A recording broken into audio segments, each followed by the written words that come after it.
இப்ப பார்த்தா வந்துட்டு எல்லா இடங்களிலுமே வந்துட்டு கந்த சஷ்டி விரதம் வந்துட்டு கடைபிடிக்கிறாங்க. முருகன் வழிபாட்டு முறை ரொம்ப பெரிய அளவுல முன்னெல்லாம் வந்துட்டு இப்ப இருக்கிற மாதிரி வந்துட்டு யாருமே கந்த சஷ்டி விரதம் கடைபிடிக்கல. இவ்வளவு மக்கள் வந்துட்டு முருகா அப்படின்னு சொல்லிட்டு போகல. முருகனை தேடி இப்ப எல்லாருமே ஓட ஆரம்பிச்சிட்டோம். முருகன் இருக்கான். ஒரு பயம் வந்தா கூட இப்ப எல்லாருக்குமே ஒரு நம்பிக்கையை பார்த்தா வந்து முருகன் இருக்கான். எனக்கு எந்த பயமும் இல்லை அப்படிங்கிற மாதிரி முருகனை வந்து பெரிய அளவுல நம்ப ஆரம்பிச்சுட்டாங்க. சோ முருகப்பெருமான வழிபடுறது எப்படி வழிபடணும் அப்படின்னு நிறைய பேருக்கு தெரியல. முருகப்பெருமானை இப்படித்தான் வழிபடணும்னா எப்படி வழிபடணும்? முருகப்பெருமான் வந்து நம்ம எல்லாருமே வழிபடலாம். இந்த ராசிக்காரங்க வழிபடணும்னு இல்ல. எல்லா ராசிக்காரங்களும் முருகப்பெருமானால வழிபடலாம். இப்ப முருகர்னாலே நமக்கு முக்கியமா என்ன தோணுது? செவ்வாய். முருகன் வந்து செவ்வாயோட சம்மந்தப்பட்டது. சோ செவ்வாய் வந்து நீங்க செவ்வாய் தினத்தன்று முருகன் வழிபாடு பண்ணா ரொம்ப ரொம்ப நல்லது. சோ நம்ம கந்த சஷ்டி கவசத்தை டெய்லியும் படிச்சா போதும். செவ்வாய்க்கிழமை அன்னைக்கு நம்ம முருகர் கோயிலுக்கு சென்று அவர் முருகரை வந்து வழிபட வேணும்.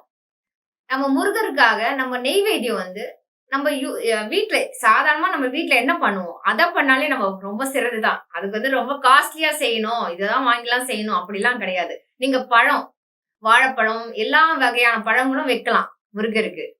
ஆப்பிள், கொய்யாக்கா, இங்க வந்து நம்மளால என்ன முடியுதோ திராட்சை எல்லா பழமும் வச்சுட்டு நீங்க செவ்வாய்க்கிழமை அன்னைக்கு வழிபாடு நல்லா நம்ம சுத்தமா நம்ம வந்து குளிச்சுட்டு எல்லா வீடெல்லாம் கிளீன் பண்ணிட்டு செவ்வாய்க்கிழமை அன்னைக்கு வழிபாடு தொடர்ந்து பண்ணிக்கிட்டே வாங்க.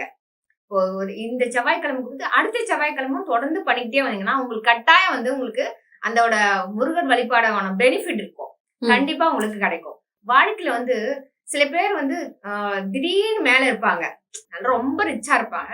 சடனா ஒரு டவுன் வந்துடும், திடீர்னு ஒரு சரிவு ஏற்படும். சரி, திடீர்னு ஒரு சரிவு ஏற்பட்டுரும். அதனால வந்து அப்படி திடீர்னு சேஞ்சஸ் நடக்கலாம், வாழ்க்கையில சேஞ்சஸ் நடக்கும். அப்படிப்பட்டவங்க முருகன் வழிபாடு பண்ணீங்கன்னா மீண்டும் நீங்க இழந்து போன சொத்து, நகை, பணம், ரிலேஷன்ஷிப், அதாவது ஒரு ஏதோ ஒரு தூரமா போயிருப்பாங்க, மகன் வந்து தூரமா போயிருப்பாங்க, கடல் தாண்டு போயிருப்பாங்க, அவங்க ரொம்ப வருஷமா வராம இருக்கு. நிறைய பேரண்ட்ஸ் நீங்க பாத்திருக்கீங்க, அந்த வருத்தப்பட்டிருக்காங்க.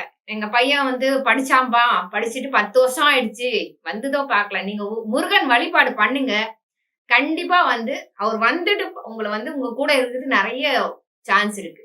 ஓகே.